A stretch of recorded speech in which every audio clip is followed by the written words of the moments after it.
being able to play well in the endgame is a great ability to have. You can win a lot of games just by being a better endgame player, especially at the lower levels. People's endgame technique are not that good, so you will win a lot of games if you know how to marshal your forces in this part of the game. In today's game, we're going to see Bent Larsen do just that, using a very important concept that is kind of difficult to understand, and that is when and how to use the king in the endgame. When is an active king a good thing, and when is it just in danger? Because after all, the king is sort of the target in chess.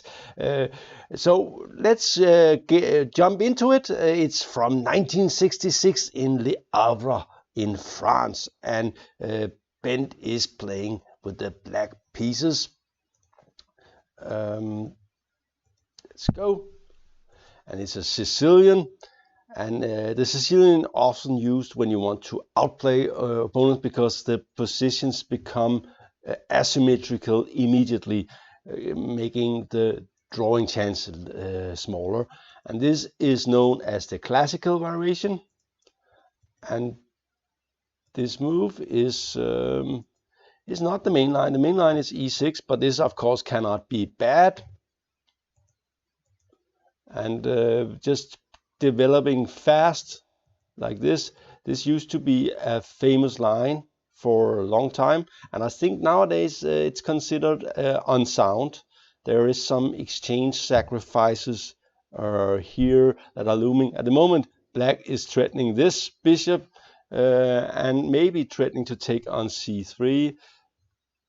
I think the best move is probably to go here. Instead, white takes here, and this pawn structure is interesting because for sort of black does have clearly the better more pawns in the center. There's also an open file here, but these pawns here are also a little bit clumsy, and so it's not completely clear if they're strong or weak, and this is something that's debated even today in the modern line in the Richter-Rauser. Is this a good structure for black or a bad structure? As it comes here, it turns out to be a good structure because and it's a nice way to play because black is getting the bishop pair and more pawns in the center, so he's really lining up to have a great ending. And black simply plays way too accommodating here. Bishop e2 is just allowing the ending is probably bad. He should probably go to d2 with the queen instead. And developing, getting ready to take here and play f5. And if f5 comes, black's superiority in the center becomes very clear. Also, this bishop will be like a dragon bishop, sending its fire down towards white's king position. So black decides to white takes here, knight here, and f5. This is what you want to do, getting the double pawn untangled and improving your scope of this bishop here.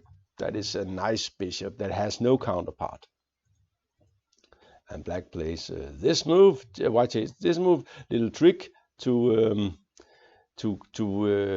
there is a check here. So. But black is not in a problem now, threatening the bishop, so it has to go. Oops, sorry. Bishop a4,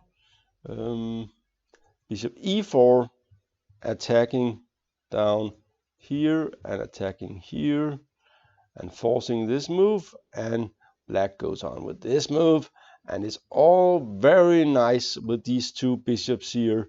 They are looking really good, and black is already almost winning. But how to win this kind of position, that's the interesting thing. And here it's funny that you could argue that the bishop should go to the king side, but Larsen decides to go here instead, threatening this one, keeping the bishop. And after this move, he really has a very, very strong center and two open files. He does have two isolated pawns, but doesn't matter. And this position is really bad for white. It's and it's kind of instructive the way the game goes, how to play this kind of position.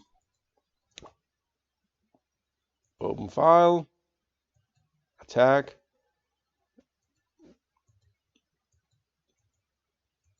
And this is, of course, a very typical maneuvering around.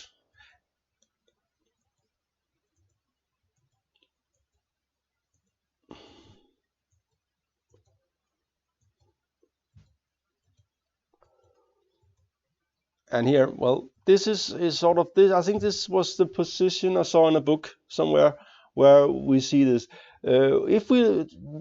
This was the position we were aiming for, to have a little discussion about the active king. At the moment, black has managed to create a weakness here. The white king has to stand guard here. So, and he does have a very clear superiority in the center. So what to do next? He has a strong bishop that's clearly better than the knight. Well, white does not have any active play, so the king can march forward very effectively if and it can do so on the white squares, because there are nice squares to jump into here. If white tries to keep it out, he will make this one much weaker, giving him a second weakness. So king g6, the plan is very simple: move forward, b7, and further away, and white starts to panic here. But the position, and it's this kind of position where you say, okay, white does not have any serious weakness, there's nothing really wrong, but okay, black does have more pawns in the center, he does have a nice bishop versus a slightly bad knight. The knight is not very comfortable in these positions because it doesn't have anything anywhere to sit permanently, which is it would like to. But can it really be lost? And the answer is yes, it's lost. It's and it's kind of easy the way Larsen wins this game. Knight moves, and this pawn that was an isolated pawn now is creating a weakness in white's camp. It's kind of instructive the way it goes. Of course, white is not the best player in the world. I don't know who this guy Mazzoni is, but he's probably just a normal player, not a grandmaster or anything like that. And the king goes on, and we see this was white's plan. He keeps the weakness with the rook. The problem with the rook here is the rook is not a very good defender, and it's also clumsy, and it will get into trouble. There will come a bishop, and then there will come some pawns, and this rook will be pushed away, and black will be white will be overrun, and it goes very, very fast, as we see here.